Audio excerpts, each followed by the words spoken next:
ሰላም ዲስኳችሁ ውድ የስፖርት ቻናል ቤተሰቦች የሰዓቱ መረጃ ደርሶናል። አብራችሁን ቆዩ። ስፖርታዊ መረጃ እናካፍላችኋለን።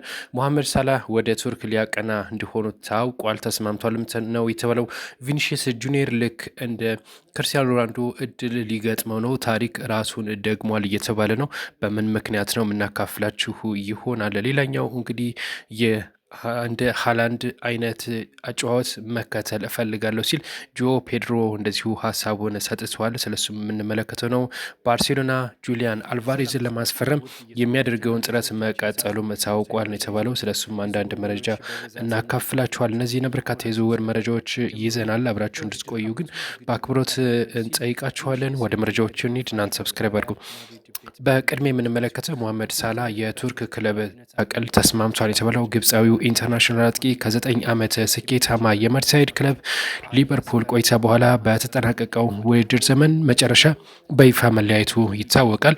እንግዲህ ሳላ በያዝነው የክረምት ዝውውር መስኮት ስሙ ከሲሪያ፣ ሳውዲ ፕሮ ሊግ እና እንደዚሁም ከሌሎች ክለቦች ጋር ተያይዞ በተደጋጋሚ ሲጠቀስ ነበር።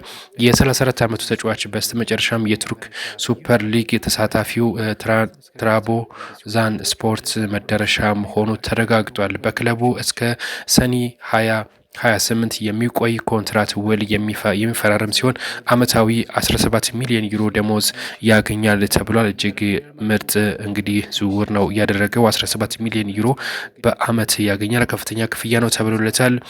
ሌላኛው ሃላንድ አይነት አጨዋወት መከተል እፈልጋለሁ ሲል ጆ ፔድሮ ይፋ አድርጓል። ጆ ፔድሮ ልክ እንደ ሃላንድ ጨዋታለሁ ሲል እንደዚሁ ተናግሯል። ብራዚላዊ አጥቂ ባሳለፈው ነው አመት የክረምት ዝውውር መስኮት ምዕራብ ለንደኑ ክለብ ቸልሲን ከተቀላቀለ በኋላ በመጀመሪያ ውድድር ዘመኑ ቆይታው በግሉ በሰማያዊዎቹ ቤት ምርጥ ጊዜን ማሳለፉ ይታወቃል። ፔድሮ ከአጨዋወቱ ጋር ተያይዞ ለቀረበለት ጥያቄ ሲመልስ ቀደም ሲል እንደ 10 ቁጥር አጥቂ አማካኝ አጨዋወትን ስለነበረ አሁንም ብዙ ጊዜ መሀል ሜዳ ላይ ለመቆየት እሞክራለሁ። አንዳንድ ጊዜ ግን ብዙ እንቅስቃሴ ያደርጋለሁ፣ ምክንያቱም ኳስ ካልነካው ጨዋታው ውስጥ እንዳለው አይሰማኝም ሲል እንደዚሁ ሀሳቡን ሰጥቷል። ነገር ግን ለምሳሌ ሃላንድ ከብራዚል ጋር ባደረገው ጨዋታ ብዙም ኳስ አልነካም ነበር።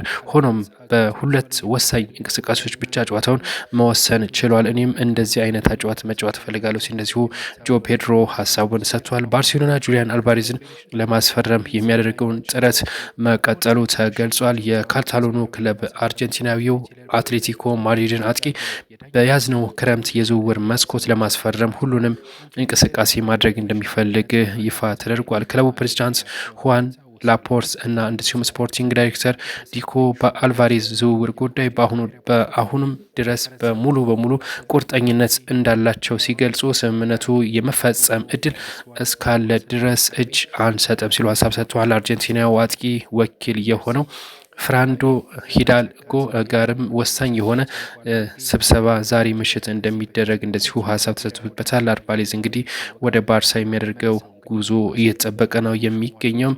ሌላው እንግዲህ ከቪኒሺየስ ጁኒየር ጋር በተገናኘ እንደዚሁ ቪኒሺየስ ጁኒየር ልክ እንደ ክርስቲያኖ ሮናልዶ እጣ እንዳይገጥመው ተሰግቷል የተባለው። ክርስቲያኖ ሮናልዶ ከሪያል ማድሪድ በዛን ወቅት እንግዲህ 22 ሚሊዮን ነበር የሚከፈለው በአመት። እናም እሱ ደግሞ እስከ 30 ሚሊዮን ይፈልግ ነበር። በዚህ ምክንያት ተጣልተው ምንም እንግዲህ ሳይስማሙ ቀርተው ማለት ነው በቀጥታ ወደ ጁቬንቱስ በነጻ ዝውውር ማምራቱ ይታወቃል። እናም እንግዲህ ቪኒም ልክ እንደ ክርስቲያን ሮናልዶ እጣ እንዳይገጥመው ተሰግቷል የተባለው። ቪኒሺየስ ጁኒየር ካሁን በፊት ሲከፈለው የነበረው 17 ሚሊዮን ዩሮ ነበረ። ነገር ግን እሱ 30 ሚሊዮን ዩሮ ነው እየጠየቀ ያለው። ማድሪድ ደግሞ 22 ሚሊዮን ነው እያሉት የሚገኙት እና ይሄ የማይሳካ ከሆነ እንግዲህ በነጻ ዝውውር ከጥር በኋላ ወደሚፈልገው ክለብ ይሄዳል። ልክ እንደ ክርስቲያን ሮናልዶ ታሪክ ራሱን ይደግማል እየተባለ ነው የሚገኘው። እናንተ በዚህ ጉዳይ ምን አስባላችሁ? የአሁኑ መረጃዎች ይህን መስል ነበር። በቀጣይ ሰፋ ባለ መረጃ የምንመለስ ይሆናል። መልካም ቆይታ።